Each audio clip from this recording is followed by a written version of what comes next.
নেত্রকোনা শহরের public library চত্বরের বকুলতলায় শুরু হয়েছে ২৮তম বসন্তকালীন সাহিত্য উৎসব।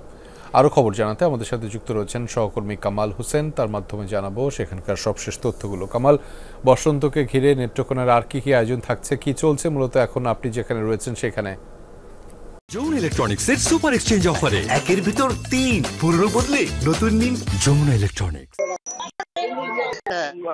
বিদেশ থেকেও লেখক কবিরা এসেছেন, তারা কিন্তু এই অনুষ্ঠানে যোগ দিয়েছেন। আমি দেখানোর চেষ্টা করি দিনভর এখানে আয়োজন, যদি দেখানোর চেষ্টা করি যে এইখানে মঞ্চে এখন এই মুহূর্তে কবিতা আবৃত্তি চলছে। আবৃত্তি করছেন তাদের লেখক কবিরা, তাদের স্বরচিত কবিতা আবৃত্তি করছে। আমি যদি জানতে চাই নেত্রকোনা সাহিত্য সমাজের সাধারণ সম্পাদক আছেন, এই অনুষ্ঠানে আর কি আছে?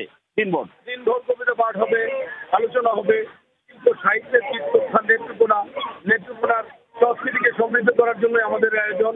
আমাদের এবার চলছে ২৮তম বসন্তকালীন সাহিত্য উৎসব ও খালেদা চৌধুরী সাহিত্য পুরস্কার প্রদান। এই অনুষ্ঠানটি একটি চমকপ্রদ অনুষ্ঠান। এটি নেত্রকোনা না, সারা দেশের জন্য একটি জাতীয় প্রোগ্রামে রূপান্তরিত হয়েছে। এই অনুষ্ঠানটিকে সফল এবং সার্থক করার জন্য এখানে যারা উপস্থিত আছেন, এই মানুষগুলো নিবেদিতভাবে কাজ করে যাচ্ছেন। এবছর পুরস্কৃত কাকে করছেন? এবছর পুরস্কার পাচ্ছেন হচ্ছে কবি হাসান হাবিব, জাতীয় প্রেস ক্লাবের সম্মানিত সভাপতি এবং কালের কণ্ঠের সহকর্মী কামাল হোসেনের মাধ্যমে জানছিলাম নেত্রকোনার যে খবরাখবর, সবশেষ তথ্যগুলো বসন্তকে ঘিরে, সেগুলোই আমরা জানছিলাম তার মাধ্যমে।